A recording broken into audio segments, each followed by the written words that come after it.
Brian Bonilla, we are back with another episode number 6. How the heck are you doing today, sir? Good, man. It's a Sunday afternoon. We do this. This is not our day jobs. No. It's not. None of breaking and entering is a day thing. So that's how you break in. You create something on the weekends, maybe.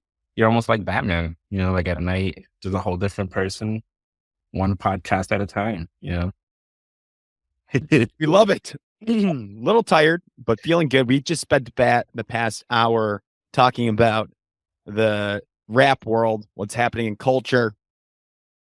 Yeah. High level. What's your high level? Should we just switch gears, Brian? I know we have a format, but Yeah, this is no longer an advertising podcast. It's a rap battle podcast. It just, the Kendrick-Drake beef, it's insane. I think, are there marketing lessons to take from that? I'll leave it for LinkedIn to decide. There probably will be. I see. Is that Kendrick album cover art in the background there? It is. I am a Drake fan, despite there not being any. Wow, you got two Kendrick Yeah. cover art. You got a J. Cole. I don't see a Drake. So Look, I don't think he has classic albums though, but I love his music. This has been an interesting beef to watch. So far, that's gonna get clipped. You're gonna clipped. That's going viral. Brian. Yeah. It's interesting though. Good music, right? What people come to us for is the rap, information, right? Yeah. That's a new segment loading up. Yeah. And what are we going to talk about today, Brian? So it's been 2 weeks. I know you guys had a fun gala at Ad Age, celebrate all the winners from that A-list. I'll be there next year with Havas. And gotta manifest. Yeah, gotta manifest it. How was that? Any other big things go on in the past 2 weeks in your life? Yeah, no, I think that's, that was the big one. It takes a lot of work to get the gala going, and I believe we have like 750 guests or some crazy. Where was it at? Cipriani. I don't know if I ever say that right. So I was just there. I don't think the big one though. There's like a smaller. I think there's a couple of them. Yeah, it was the one on Wall Street. By Wall Street. Yeah, it looked great. Yeah, it was fun. Look, everyone, it's the winners of our A-list awards and the winners of our creativity awards. They find out that night, and I know it's like for some people it's tough, because they don't get the win, but to even be on the final list, because our creativity awards are judged by our peers, like are their peers. So like right. The creatives, other executives in the industry, and they're saying these are the best of the best, so even if to be nominated, I think it raises your profile. What was there like ad of the year, like on the creativity awards, like ad person of the year? Yeah, it'd be like, account person of the year, creative of the year, strategist of the year, things like that. There's like individual people awards, and then there's also like individual ad or campaign wins. Right. And I think, like as if you're aspiring for a certain position in the industry, like I think it's a great list to look at. Yeah, study them, copy them. Right, it doesn't hurt. Yeah, maybe we'll have some on there. Maybe we can have some, like a little. Who is that list out? It is out. Check it out right now. Who won like creative person of the year? It was so Greg Hahn took the top award, and this was very like. Yeah, I think Mischief's year, they won a few awards. It wasn't just Greg. They had a few winners there. So it was just a year. And, like I said, like, I think. Makes sense if you're the creative agency or number one on the list, you could probably assume the creative of the year probably works. It doesn't always happen, but no.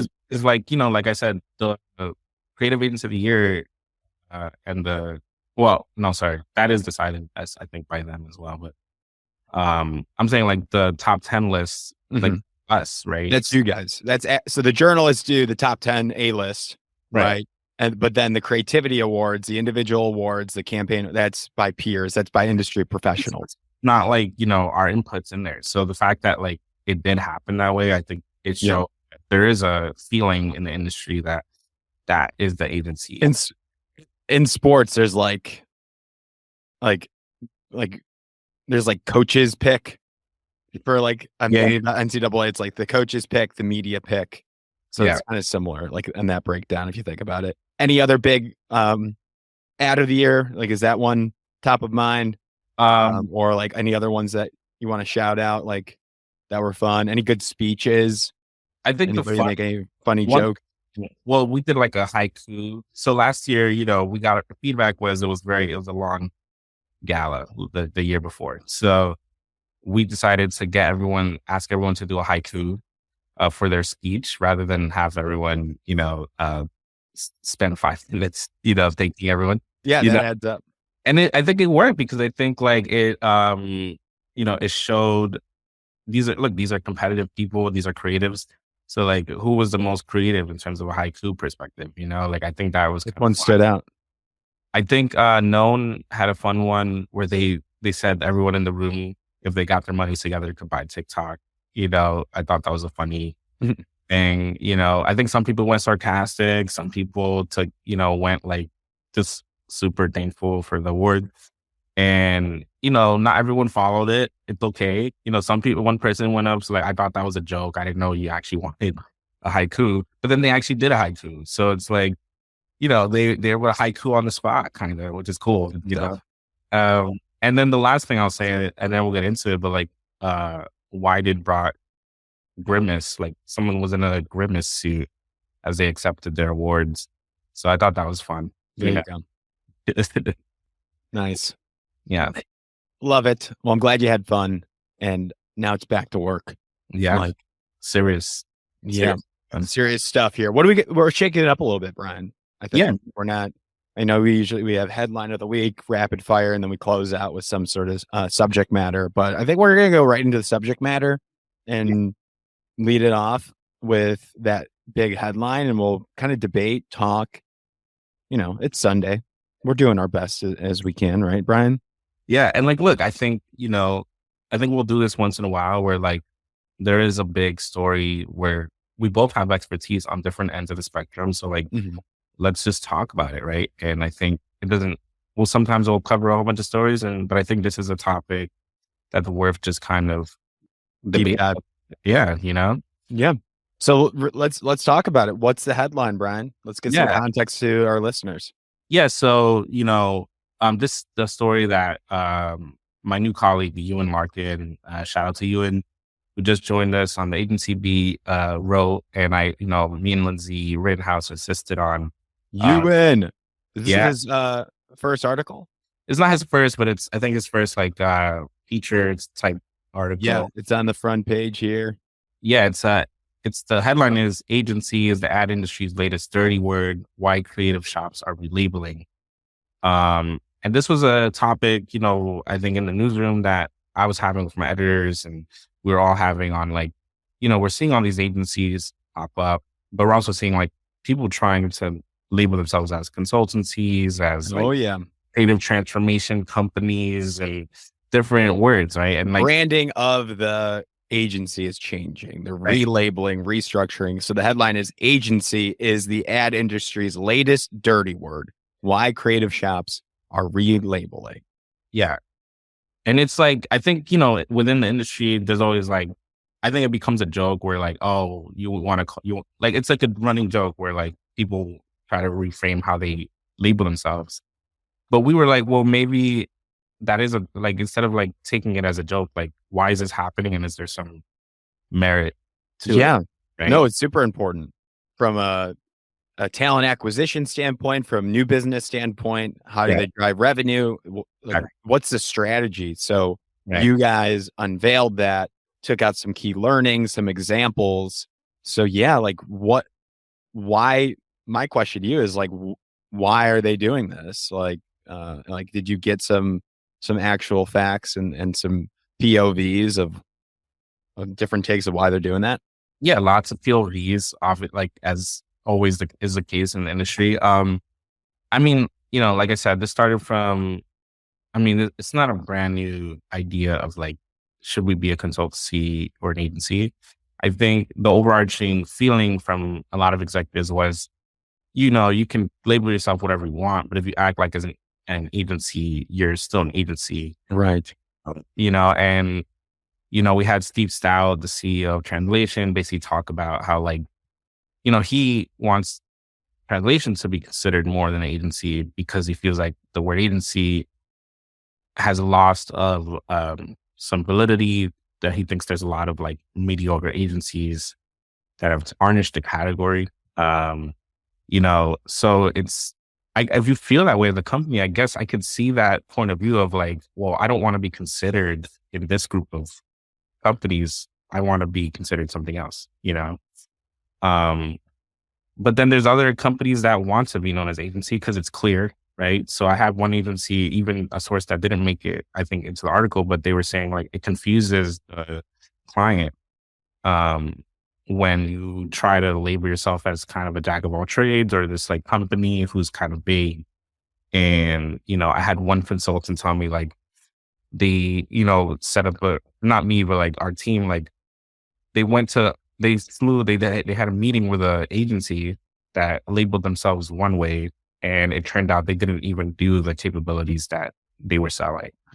It's an issue for clients. It's an issue for our listeners. Right. Because it's confusing. And I tell them, I've just always said, you want to break into a creative agency, most likely, if you're listening to this. And like, that's a good route to go. You go an agency, media, there's PR, but they know agency, right? We're working with multiple clients from a very fundamental standpoint. That's what I've been teaching and explaining for the past 4 years. So now that's the terms are changing and now it's causing confusion. I'm confused. Students are confused. Clients are probably confused. So maybe we have to solve this, Brian, on this episode. Like what we're going to create the industry standard, perhaps. Well, I mean, like I think some people have merit, right? Like in calling themselves a consultancy. Like there was this Brooklyn agency, Madwell, who they have so many verticals. They do licensing, they create products, they do all these things, right? They have a record label within their company. They have all these different verticals and ways of working that I guess, is there some sort of like feeling like, I don't know if you've like, if this happens at Havas, but like, can there become this feeling when you do so many things, like, but then people focus on the 30-second ads that you make, like, should that become an issue, internally, I don't know if that, like, maybe that's not an issue for Havas, but I'm curious. I don't know. Yeah. I don't think so. I've always just gone, agency could do it all. It just has been ingrained that an agency can do strategy. It could do like that consulting work. But the thing to me is an agency can create and execute and place. And that's what I've always grown up in my education, is that it's not just the consulting work. It can also execute on the beautiful creative assets. And that could be pulling in vendors potentially, or freelancers, of course. But usually an agency should be able to do everything in that one facility. To me, it's like, Brian, I have Jack Westerkamp, who's on our team, who works at Protivity, which is consulting, Boston Consulting Group. Deloitte probably has consulting. Like, how do we clearly define the difference between like that consulting and then like creative consulting that we're talking about? Like, I don't even know what the difference is. That kind of like that line needs to be clearly drawn too. Well, and some people told us like, even though they relabel themselves, like it didn't change how they build their services. And I think that's what it comes down to. Like, if you're confused as someone breaking into the industry, like I wouldn't get so focused on the words and the terminologies. Try to look at like, how are they billing, right? Because and look, it's not like everyone's saying it right up front, right? But like, I think that changes in my mind, like how I perceive your company. Like, how are you charging for your services? What types of services are you charging more for, less for, whatever? And the work too. It's like, what's the actual work that you're touting, like on your website, on your socials? But then again, like some of this consulting work is not like performative in a way that they would showcase. Like, so, and I think it's part of a growing industry problem where like, I did a story that in the past 2 weeks too, like where Ogilvy, they just hired a chief transformation officer, like a brand new role. And the idea is to bring Ogilvy Consulting a bigger part, like as more involved in the overall ecosystem within Ogilvy, right? And, in that story, they tell me that like clients just aren't coming to agencies for the big problem solving issues. They're looking to agencies for execution. And if Ogilvy is telling that as one of the biggest Yeah. agencies in the world, then it's probably an issue that other smaller agencies and whatever are facing too. So I understand the need to like try to differentiate, Yeah. But as long as they can like walk the talk that they're showcasing and their billing and their credibility is that they're touting, instead of just putting the label on, right. that's important. Well, I think XNO was a good example. I thought we had them on your podcast. I actually wrote a story about them too this week.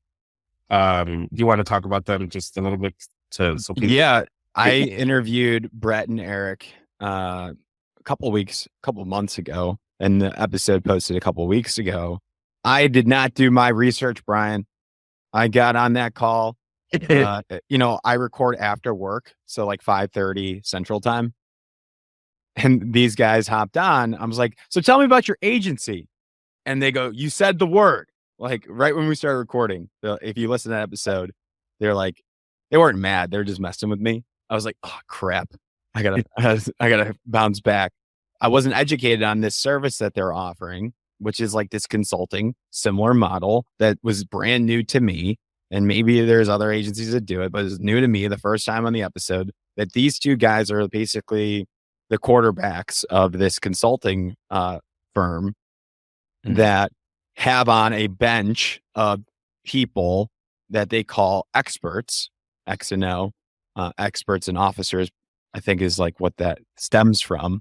And those people are undisclosed. I'm assuming at a freelance capability where they will go directly to like brands, marketing officers, CMOs. They'll figure out what their problem is, and then they'll utilize their team of experts that are hidden and tackle those solutions or those problems and create solutions and frameworks from there.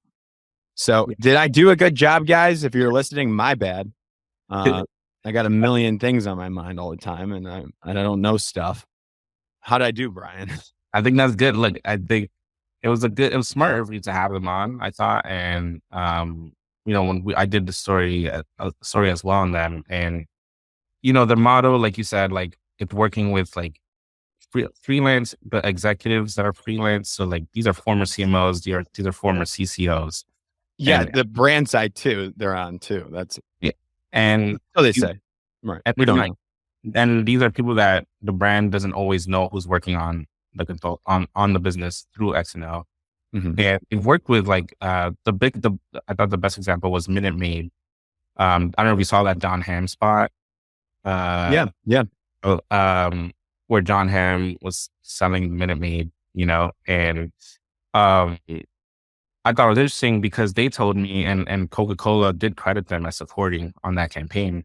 So Ogilvy and WPP OpenX, and so the that holding company model, which services Coca-Cola, did most of the work on the ad, did all the ad stuff, like they created the final tagline and all that, right? But XNO, they were, tapped to like kind of create the original platform or like idea, right? Right. And then the WPP took that, OpenX took that, and then made their own, executed off of it. Yeah, but they took the idea and then created their own tagline. So it's still OpenX's idea, but like the original, the strategy, the creative strategy, the brief that was disseminated down to the copywriters and art directors, essentially took that and ran.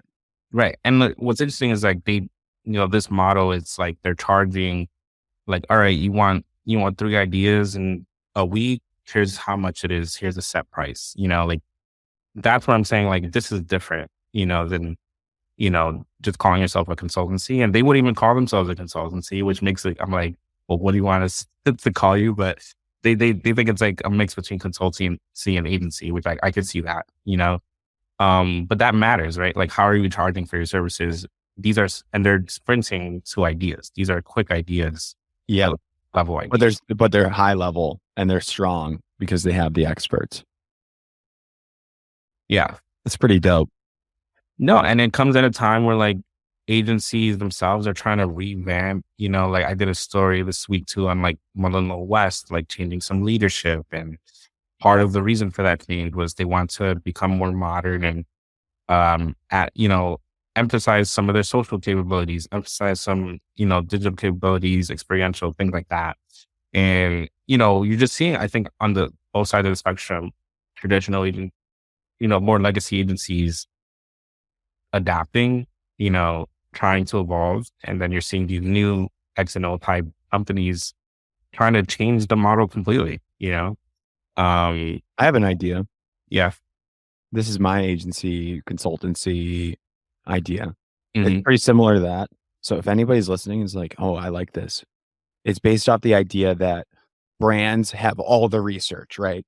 They know, like, these legacy brands, big brands, they know their target audience, they know their products super well.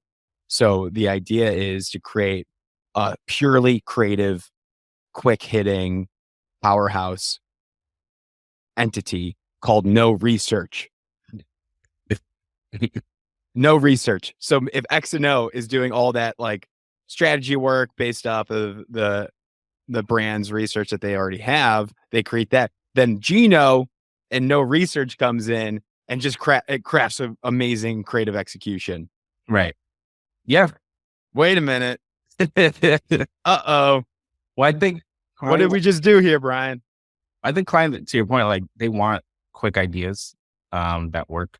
And it's so funny, right? Because for just years, creative, we would call it. That's good too. It's funny because for years, like clients have been saying, we want our agency to do everything. We want our agency to do performance, right? Have data capabilities and all that.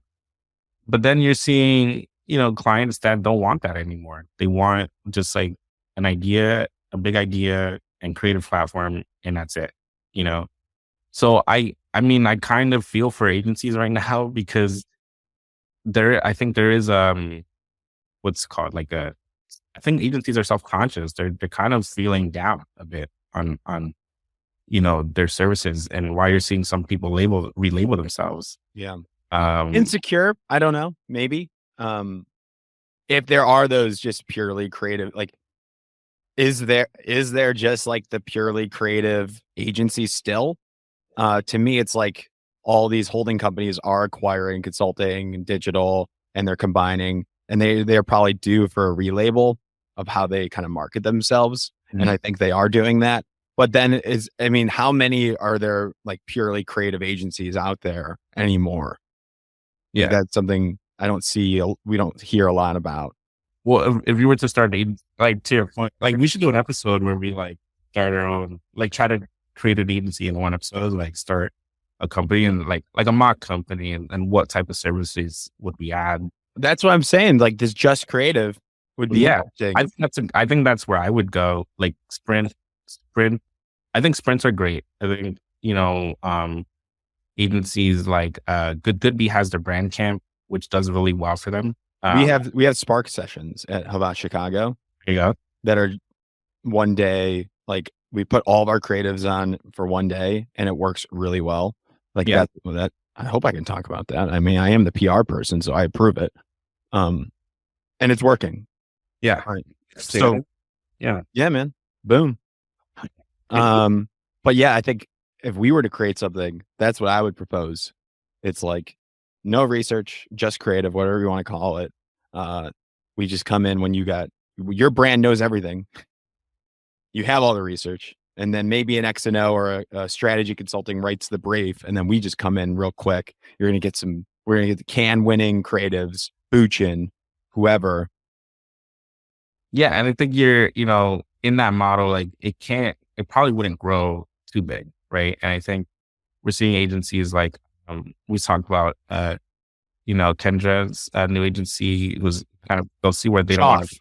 Yeah, I've had to re-record that intro like 5 times. It's not. I haven't posted it yet, but it's Like that's like she doesn't want to grow too big, right? And that's kind of the idea of Flower Shop, another agency.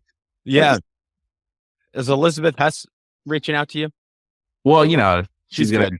yeah. She's good.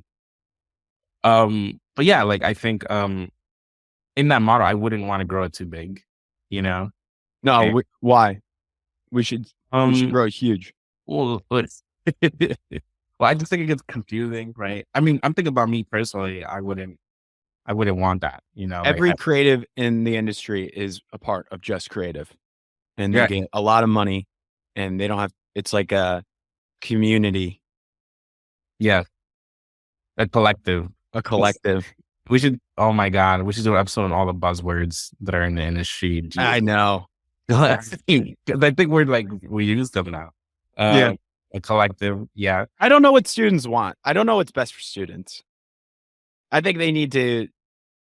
I think going back to them, it's like just figure out: do you want to be an art director? Do you want to be a copywriter? Do you want to be account management?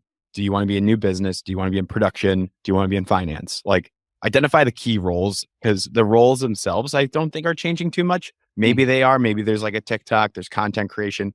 yeah. Of course, those emerging. Maybe there's AI roles that are going to be emerging. Identify your niche, and then get really good at that. All of this stuff that's changing high level, you can't control that.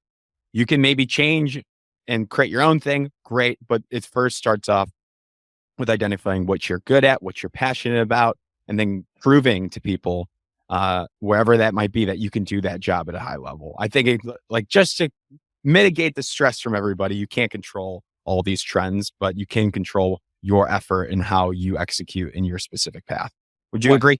Yeah, and as I'm hearing you break it down, like maybe I think in the past it's always been like follow what the agency's doing, but maybe it's more now like follow what the people are doing. Because to your point, identify the roles that you like, but also, more and more under these new models and new companies, like I think it matters more who are the executives that are leading these companies, and like beyond that, like who are the people within the company.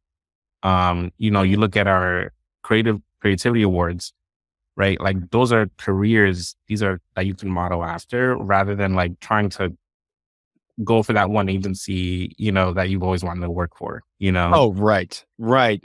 Yeah, I think that, yeah. So once you know what specific like skill set is and what role you would be good at in the highest level possible, copywriting, art direction, potentially.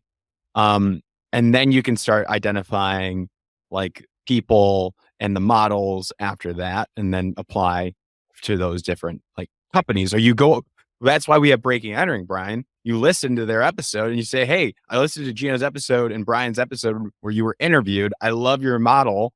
I'm a copywriter. I want to do it with you. Right. Yeah. And just as a little tease, we're going to try to bring on some guests here to talk about some interesting models. Yeah. Moving forward. Unless we start scaling Just Creative. I mean, that could just change. We could just do that, man. I think we should really there should be a cool episode. Like we sit down and just try to create an agency, in 30 minutes or an hour. And just, great. Like, and use every buzzword. Yeah. Get a tagline, get a, and then we can get on like a C-suite of a whole, like we fake it. We're like, hey, we want to interview you. And then we pitch them our creative. Yeah. Like they don't know. Yeah. And they're like, and then we get the live reaction. We post it. No, I like that. Yeah. That's funny.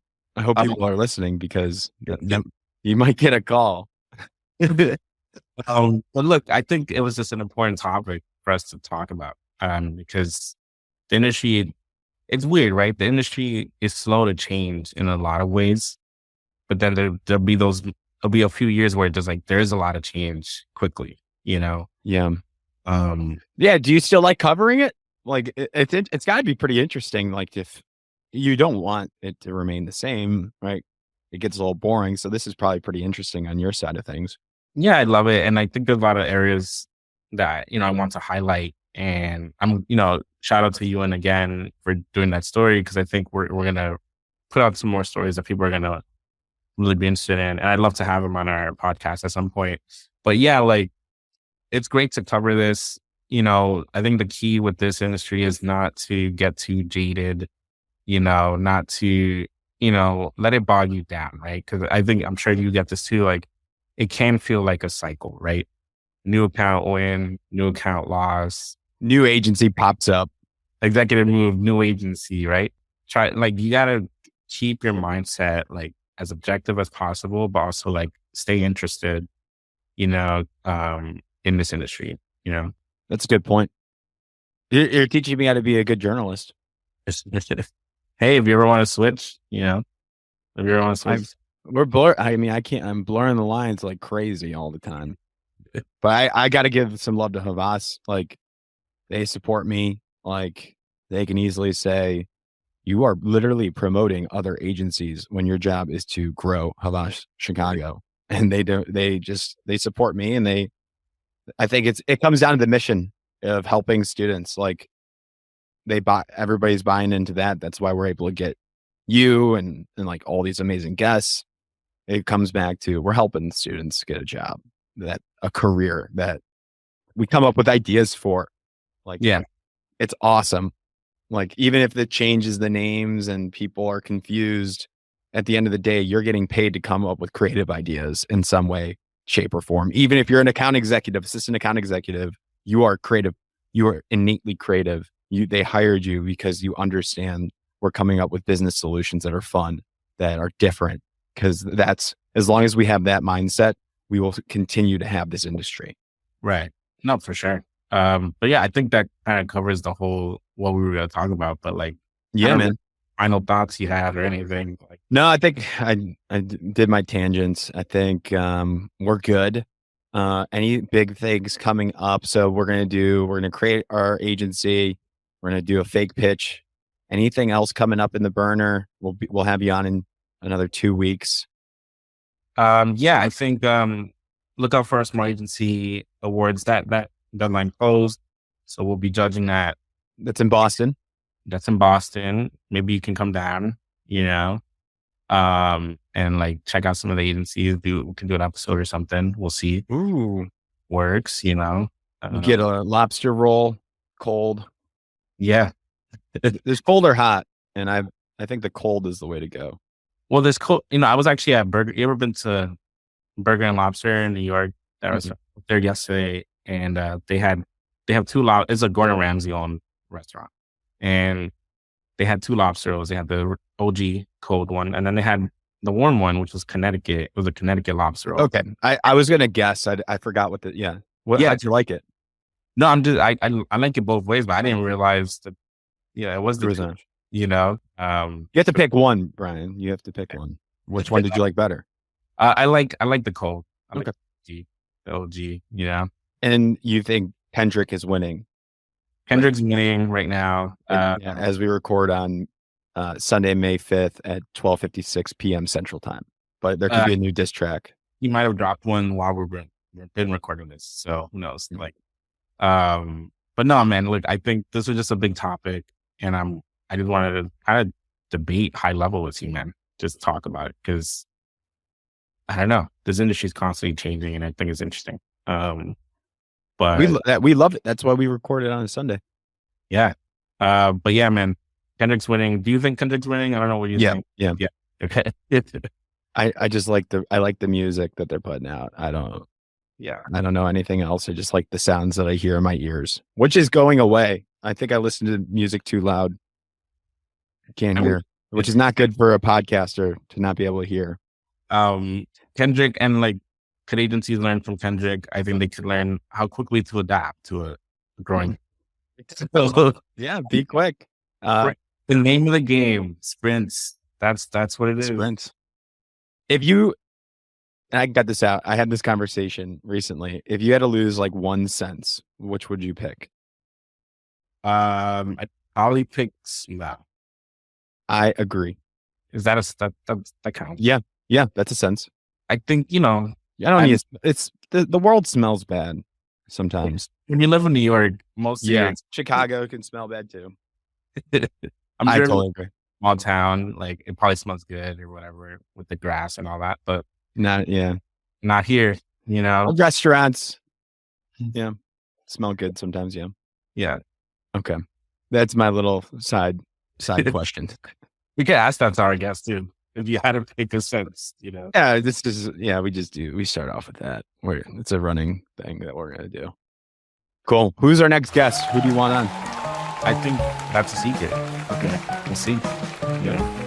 stay tuned, everybody. We'll be back in 2 weeks. Nice job, Brian. Fun stuff. And always fun.